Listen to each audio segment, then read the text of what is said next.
Hello everyone, welcome to Nutrition Gyan Prabha platform. So hope all of you are healthy and definitely focusing on your study because we have a very less time in our hand before the exam, right? So in this class, we are going to practice some of the selected questions which are definitely going to be basically according to us are important for your examination, right? So UGC NET JRF examination December 2025, as you all know that definitely the dates are also have been released. So yes, in this class, specifically these individual units are going to be practiced, and here is the first question in our today's session. So which of the following are the identity status according to James Marcia identity models? So definitely पहले ही एक चीज मैं बोलना चाहूंगी कि in this class whichsoever are questions you are practicing, every individual questions are from previous years, right? So this question is from 2025 itself only, from July cycle, right? So try to answer this, and as I have already mentioned, these individual areas are important according to us. So that is why we have selected these questions are selected by the educators. So try to answer, right? So here are some of the factors which are given. So इसमें बोला गया है कि कोई correct answer which should be the like the following options which are appropriate according to the this individual theory, or you have basically studied in your James Marshall theory in your child development, human development portion, right? So इसमें answer होगा आपका जो अगर आप अच्छे से देखो तो इसमें ऐसा कोई इफ्यूजन बोल के कुछ नहीं होता, ठीक है? एंड और एक चीज, एक्सेप्टेंस जो है वो भी एज सच इसमें नहीं आएगा। तो देख लेते हैं क्या क्या होता है। फोरक्लोजर होता है, मोरेटोरियम एंड अचीवमेंट, ये तीन चीजें अगर आपने ये स्टडी किया होगा तो आप जानते हो ये तीन चीजें इसमें आता है, ठीक है? तो यस, जैसे आप लोग देख रहे हो, तो this for this individual question the answer is your option. तो डेफिनेटली अगर आप एक्सेप्टेंस ओमिट आउट कर दो तो इसमें होगा foreclosure, moratorium and achievement, that mean C D, B C D, right? So option 3 is the correct answer. I think this much is clear to every one of you. Okay, so next. So here is the next question. Okay, a triangular fold stitched to shape the flat fabric to specific curve of the body is known as pleat, tuck, gather or draft. Which one? So इसमें बोला गया है कि एक triangular fold, अगर एक triangular fold कपड़े को आप स्टिच करोगे फ्लैट फैब्रिक को, तो वो क्या कहलाएगा? इज इट प्लीट, और इज इट टक, इज इट गैदर, और इज इट डार्ट? राइट, इसमें से कौन सा आपको सही लगता है? तो yes, the answer for this individual question is dart. Okay, so why dart? So a dart is a triangular fold of fabric that is stitched to give shape to the flat piece of fabric so that it fits the natural curve of the human body. ठीक है, तो एक proper जो individual body shape हो गया, अगर आपने body shape के बारे में क्लॉथिंग में आपने पढ़ा होगा, if you are from our courses, then definitely in your clothing portion we have discussed the types of body shapes, right? So in that individual, so basically if we relate with that individual aspect, तो body shape के according अगर आप किसी भी properly एक shape के fit में properly natural curve के साथ अगर जो भी आप कपड़े बना रहे हो, स्टिचिंग कर रहे हो, तो वो अगर उसको highlight basically body natural curve को हाईलाइट करने के पर्पज से उसको फोकस करके आप कपड़ा बेसिकली स्टिच आप दोगे ना, तो उसके लिए ये जो ट्रायंगुलर फोल्ड्स होता है ना फैब्रिक में, दैट इज कॉल्ड डार्ट, वो नीडेड होता है। तो इसके अलावा इसमें प्लीट, टाक एंड गैदर भी था, तो वो भी थोड़ा बहुत जानने के लिए, basically to know all of this terms, because ऐसा नहीं है कि अगर आप बेसिकली ये डार्ट के बारे में अगर आपने जान लिया तो वो ही इनफ होगा, तो नहीं। Why I have selected this question, because ये जो प्लीट हो गया, टक हो गया एंड गैदर हो गया ना, ये चीजें भी इम्पोर्टेंट है। शायद डार्ट इस बार ना आए, लेकिन ये जो चीजें है ना, इसमें से भी क्वेश्चन आ सकता है, तो दिस इज इम्पोर्टेंट। ये जो अदर एस्पेक्ट्स है, प्लीट हो गया, टक हो गया, गैदर हो गया, वो भी इम्पोर्टेंट है। गैदर के बारे में डेफिनेटली अब अच्छे से समझ के जाना, बिकॉज ये भी इम्पोर्टेंट रहेगा for the upcoming exam only, right? So please, I think I do not have much time. Still, I would like to focus on this. अगर आप जो लास्ट साइकिल का एग्जाम था, उसका जो 3 सेशन है ना, न्यूट्रिशन ज्ञान प्रभा प्लेटफॉर्म में ही, उसके ऊपर एक 3 video man definitely I have only made and uploaded. So if you have not seen that video, do search and seen those 3 videos, because उसमें मैंने सभी चीजें जो टॉपिक्स है उसको कवर किया था। टॉपिक वाइज मैंने उसमें बोल दिया था कि ये चीजें होता क्या है, ठीक है ना। सो ये क्वेश्चंस फ्रॉम 2025 ओनली, तो उस ये जो पोर्शन है वो मैंने ऑलरेडी डिस्कस किया हुआ है, तो उसमें आप जरूर आपको मिल जाएगा उस वीडियो में। Okay. Next, how many sustainable development goal, that means SDG, and targets have been adopted by United Nations? So how many targets and definitely goals जो यूनाइटेड नेशंस ने अडॉप्टेड किया होगा, इसमें कौन सा आंसर आपको लगता है सही होगा? Is it 20 SDGs and 125 targets, 80 SDGs and 179 targets, 70 SDGs and 169 targets, and 70 SDGs and 125 targets. Okay, so United Nation, अच्छे से समझना क्वेश्चन को एंड देन आंसर। तो यूनाइटेड नेशन ने कौन सा टारगेट्स को अपनाया था, and along with how many targets? तो इसमें आंसर हो जाएगा आपका 70 SDGs एंड 169 टारगेट्स, ठीक है, ये होगा आपका आंसर। सो इन डेफिनेटली थोड़ा बहुत मैंने आप लोगों के लिए प्रॉपरली रिवाइज करने के लिए मैंने दिया हुआ है। आपको ये शायद डेफिनेटली फ्री प्लेटफॉर्म में मिल जाएगा। आपको जो नोट्स है वो भी we would like to avail this individual PDF of your question answer session to nutrition Gyan Pravah जो टेलीग्राम प्लेटफॉर्म है उसमें आपको मिल जाएगा। So do join that free platform for this individual PDF, right, for practicing. Okay. So final answer is option 3. Now, identify space related participatory learning and action, इसको PLA भी बोला जाता है, फ्रॉम दिस इंडिविजुअल टॉपिक, और basically this individual जो भी aspect हो गया, ये ना बहुत बार, मतलब नॉट ओनली वंस और twice, more than that have been asked by UGC, okay, in UGC net home science examination. तो ये जो हो गया डेफिनेटली इंपॉर्टेंट है, ठीक है। तो इसमें बोला गया है कि जो PLA है उसमें कौन सा specifically which of these methods are included in this method, in this आप PLA हो गया, इसमें कौन कौन सा चीज, नॉट बेसिकली आपका जो भी पॉइंट इसमें मेंशन किया होगा ना, तो वो PLA में आएगा। तो आपको कौन सा वाला लग रहा है कि हाँ, yes, this you have read on the PLA method.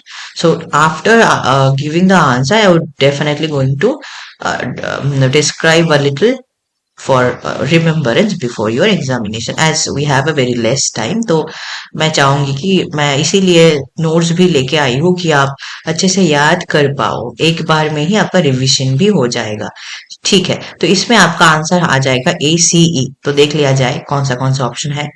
So transit work, Venn diagram, and आपका हो गया sorry, not Venn diagram, it should be, yes, it not definitely not Venn diagram, rather it's resource mapping. And E, that is model building. तो ये जो चीजें है ना, A, C and ई, ये तीन ऑप्शन आपका आंसर सही आंसर होगा। तो पीएलए होता क्या है? PLA is a space related, मतलब that helps to understand the physical spacing, location and spatial relationship. एक अलमीरा को अगर आप रखोगे तो मतलब जिस भी जगह पे आप जा रहे हो, एक जगह अगर आप ले रहे हो तो according to that individual space, location and special जो रिलेशनशिप है वो एक कम्युनिटी में मतलब कैसे हेल्प करेगा। एंड नॉट ओनली दैट, ये जो चीजें हैं ये मतलब किसी भी चीज का जो एक प्रॉपर एस्पेक्ट है उसमें क्या क्या चीज आता है कि वो प्रॉपरली फैसिलिटेट हो पाए, वो भी देखना जरूरी है। तो इसमें अगर आप देखो, ये जो ट्रांजिट वर्क है ये एक सिस्टमेटिक वर्क है through the community to observe the land use, resource and spatial variation. तो क्लियरली स्पेस रिलेटेड हो गया। पेन डायग्राम इसमें नहीं आएगा because this is not a physical spacing, ये फिजिकल स्पेस से रिलेटेड नहीं है। Resource mapping, a visual map showing location और resource such as water source, field, roads and आपका हाउस हो गया, direct space related. And then seasonal calendar, so yes ये भी नहीं आता है, नॉट स्पेस रिलेटेड। एंड आपका हो गया E, that means your model building. तो डेफिनेटली जब आप एक मॉडल को बिल्ड करते हो तो उसमें तो स्पेस ही प्रायोरिटाइज होता है ना, ठीक है। तो इसी अकॉर्डिंग ये जो आंसर है that is creation of physical 3D models representing the village or the landscape, basically the location that remains the physical aspect. Okay, तो ये चीज आप याद रखोगे। Next, the following are the characteristics of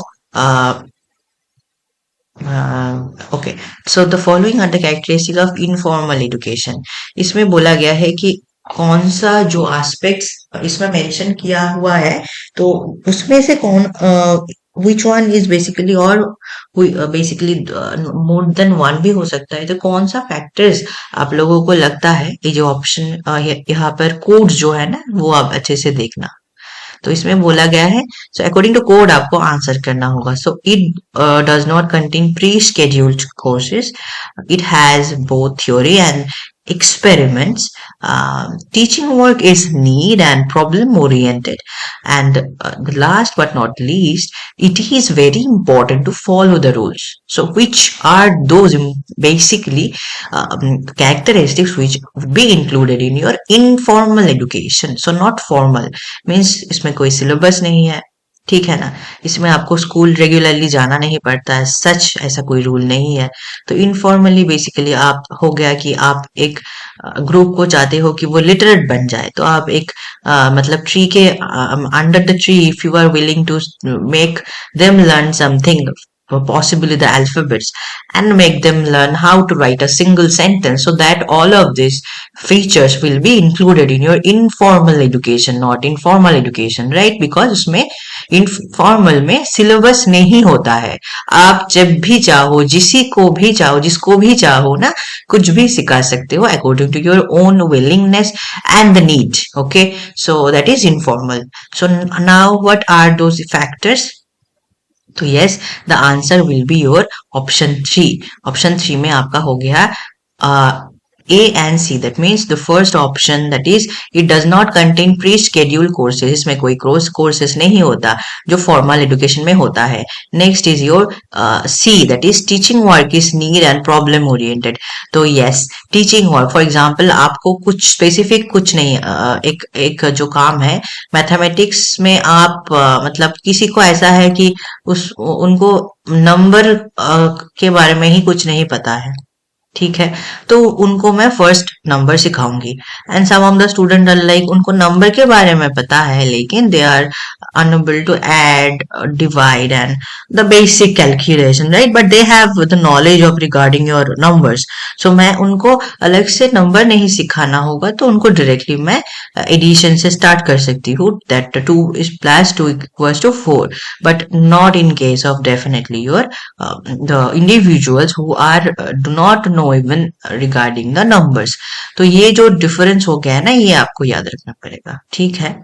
तो this is what we have to remember. तो yes, तो ये क्वेश्चन भी इम्पोर्टेंट है for your December cycle.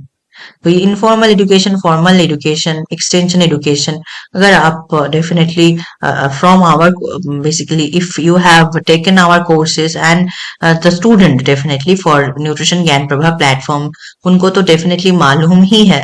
And अगर आप चाहते हो तो आप फ्री प्लेटफॉर्म में जाके भी थोड़ा बहुत नोट्स आपको डेफिनेटली मिल जाएगा, राइट। अभी तक एक्सटेंशन एजुकेशन के बारे में हम लोगों ने वीडियो नहीं बनाया है, लेकिन we would like to definitely prepare those videos. ये जो टॉपिक है ना, again I am telling you this is important. Okay, for this is a cycle specifically. Okay, next. So ये क्वेश्चन रिसर्च मेथोडोलॉजी से है। नेक्स्ट वाला जो question है, all of this question are specifically definitely from PYQs, but still these questions are important because we have selected the area which are most important in this cycle. So according to those we have followed the questions, we have selected the questions, right? So try to focus on the topics also, right? So next, so इसमें बोला तीन statement दिया गया है। First one is your research design will help to identify the importance of each step in the whole scheme of things. तो उसमें बोला गया है कि रिसर्च डिजाइन जो है वो आइडेंटिफाई करने में हेल्प करता है the hole basically scheme of things, right. ये कैसे कैसे क्या होगा पूरा जो चीज है उसको। Next, the design help in making the research known as to why is he studying the issue and what type of data will be needed. तो इशू क्या है, बेसिकली प्रॉब्लम क्या है, एंड प्रॉब्लम को सॉल्व करने के लिए data क्या चाहिए, वो इसमें बोला गया है कि डिजाइन हेल्प करता है उसमें भी। एंड स्टेटमेंट थ्री में बोला गया है कि a research design will help us in knowing successive stage. Design will also help in finding out what total time the study is likely to take and what time each step in the study is likely to consume.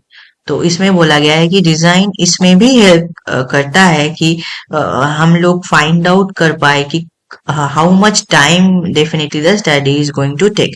अगर आप एक research कर रहे हो then possibly एक it could be even a pilot study, right, to see that that kind of topic you should select for your final research topic और not. तो pilot study वैसे ही थोड़ा कम टाइम लगता है उसमें, तो फिर भी how much time is needed वो आप अगर चाहो तो यस डेफिनेटली आप रिसर्च डिजाइन से मालूम कर सकते हो, ठीक है ना। तो आंसर विदाउट एनी हेजिटेशन 4 होगा आपका, ठीक है ना। सभी चीजें जो जो रिसर्च मेथोडोलॉजी के बारे में बोला गया है ना वो सही है, तो इसीलिए the answer is 4। I am not repeating the whole thing again because I have already mentioned and explain it to you the all four statement, like so definitely अगर आपने सुना होगा तो definitely you would all know that yes, research design refers to the overall strategy which definitely going to help you out, the researcher, in case of basically the researcher who is planning the research। तो उन लोगों को research methodology research design से मालूम होता है कि क्या क्या प्रॉब्लम क्या होगा, डेटा कौन सा कलेक्ट करना होगा, okay, how to resolve the issues within the given time, how much time a research is going to take. So all of this thoroughly is you can be able to find out by preparing the research design. Okay, so next, suppose you okay, and here's the next question.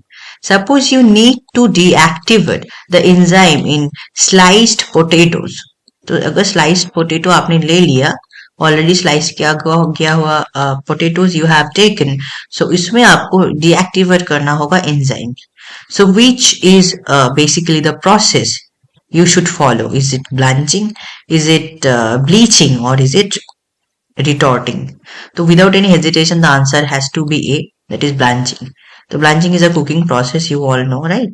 So after it is basically utilized usually in case of vegetables and fruit, and definitely sorry, it in this case you have to boil the veggies, or fruit first, and then just immediately after that you have to pour that individual vegetables and fruits within a cold running water.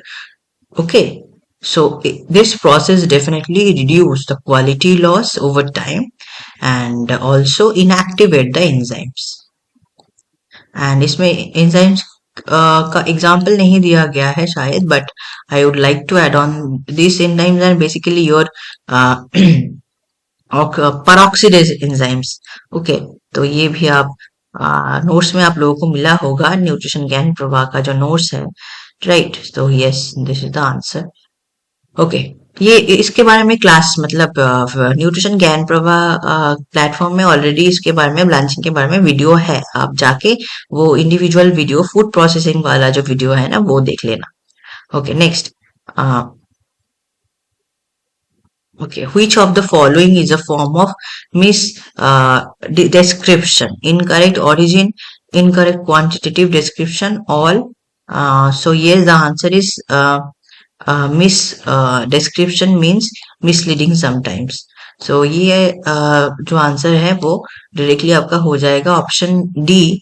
I think there is some issue in case of this question. Please do check coordinator.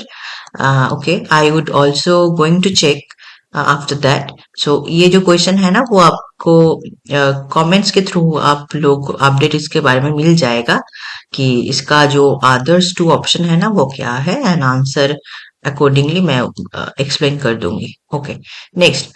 Which of the following which of the following is the benefits of need nutritional need assessment?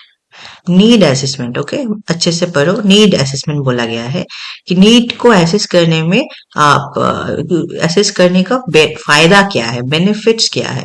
Assessment makes the training department more accountable. Okay, B higher training cost, loss of business, increase over time working. So yes, answer is need assessment also called environmental scan. Okay, so basically अगर आप एक business कर रहे हो तो उसमें आपको देखना होगा कि how many factors are there जिसपे आपको खर्च करना पड़ेगा, and how many factors are definitely outcome और revenue कहाँ से आ रहा है वो भी स्पेसिफिकली आपको देखना होगा. तो नीड बेसिकली आपको देखना होगा. तो इसके लिए एनवायरमेंटल स्कैन करना जरूरी है. It is a process that involves determining the companies need and setting criteria for understanding how the best allocate available resources such as money, people and facilities so that the business could improve its structure, operation and processes. Okay, so here's the next question.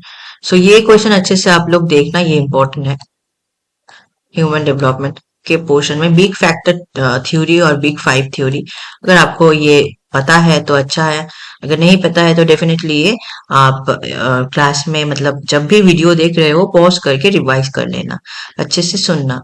सो इसमें क्या होता है कि factors, big factors personality में क्या क्या आता है वो पूछा गया है. Is it one openness, consciousness, extroversion, agreeableness, aesthetic. So ये ऑलरेडी पूछा जा चुका है, तो एक ही नहीं आएगा, एक ही individual concept is not related with that with this individual theory.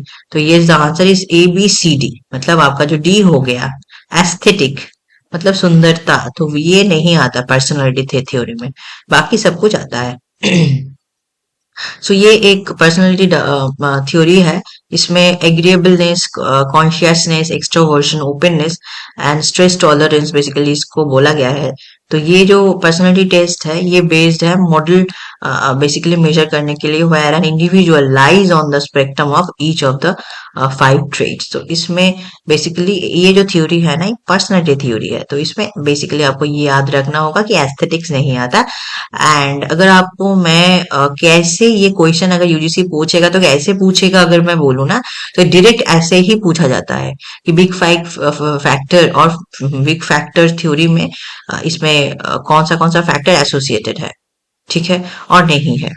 तो रैंडमली कुछ भी वो लोग एड ऑन कर देंगे एक्स्ट्रा एक और दो, तो आपको वो ये इसमें एस्थेटिक बोला गया है, तो कुछ उसमें और कोई भी एक अलग सा कुछ हो सकता है, तो अच्छे से जो फैक्टर्स है स्पेसिफिकली वो आप अच्छे से पढ़ के जाना। Next, entrepreneur platform was launched by National Small Industries Corporation, Ministry of Finance, NITI Aayog और Ministry of Commerce। तो इसमें आंसर आपका हो जाएगा NITI Aayog launched a women entrepreneurship platform to unite women from across India. It is unified access portal and creates an ecosystem to help the entrepreneurs and their aspirations, right?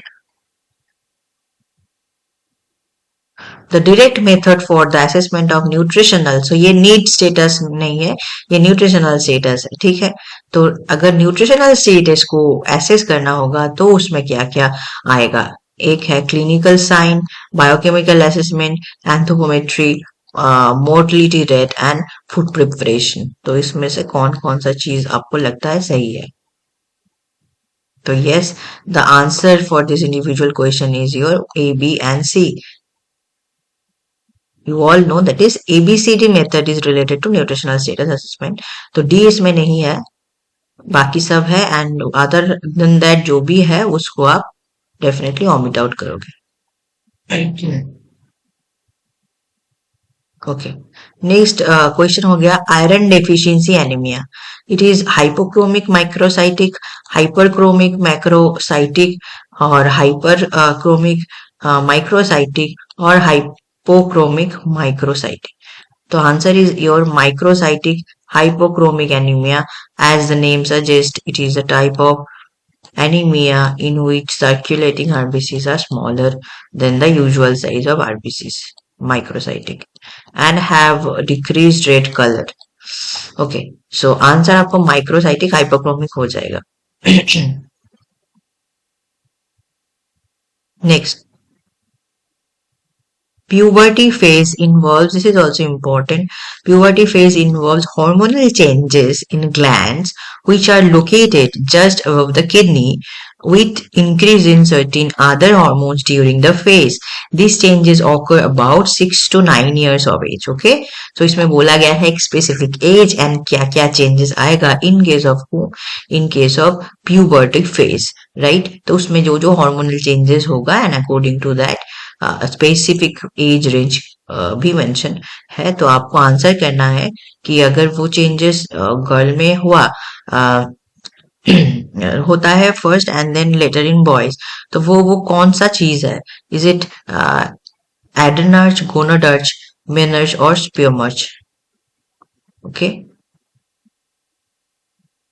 तो इसमें बोला गया है कि जो जो चेंजेस होगा ना, तो जो ये 6 to 9 years ऑफ एज में होगा in case of girls and about 1 year तक हो जाता है इन केस ऑफ बॉयज. तो कौन सा चेंज वो ऐसा है जो ऐसा देखा जाता है? तो answer is your adrenarche, that is A option. Adrenarche means the awaking of adrenal gland. Okay, the portal gland, the adrenal gland is responsible for making hormones, including your androgens. Androgens are definitely commonly known as sex hormone that cause changes such as the development of pubic hair, oily skin, oily hair, and body odor.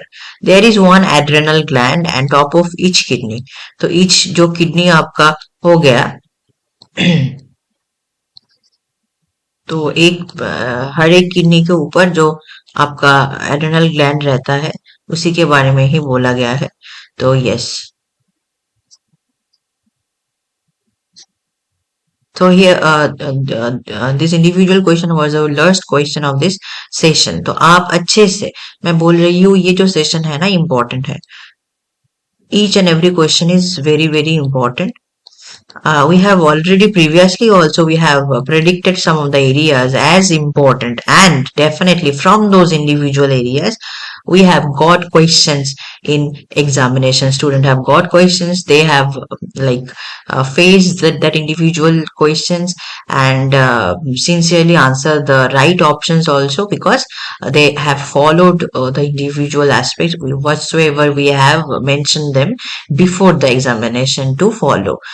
So the area specifically which they have to study more, and which are definitely not as much as important in comparison to those individual topics. So because if this is very much अगर मैं बोलूँ कि सभी चीज आप पढ़ के जाओ, तो एग्जामिनेशन के पिछले मतलब जो एक दिन पहले आप सब ही पढ़ के चले जाओ, यस मतलब you have probably 7 days in your hand और 8 days, तो जो भी डेज आपके हाथ में है, तो अगर for nutrition specifically home science, तो वो अगर आप ऐसा मान के चलो कि आप सभी मतलब टोटल सिलेबस फिर से आप हर एक चैप्टर हर एक टॉपिक को रिवाइज करोगे, तो ये काइंड ऑफ थोड़ा मतलब एक गुड आइडिया नहीं होगा। लेकिन अगर आप जानते हो कि क्या इम्पोर्टेंट है एंड वही चीजें आप याद करके अच्छे से चले जाओ, तो डेफिनेटली वो फ्रूटफुल होगा। तो इसीलिए ये मॉक टेस्ट को अच्छे से फॉलो करना जैसा जैसा बोला गया है, and yes we are trying to basically provide you more mock tests, more sessions like this individual session before the examination. So video को पॉज करके देख के लिख के ले लो, जो जो टॉपिक हम लोगों ने बोला होगा ना, तो वो इम्पोर्टेंट है फॉर श्योर, ठीक है।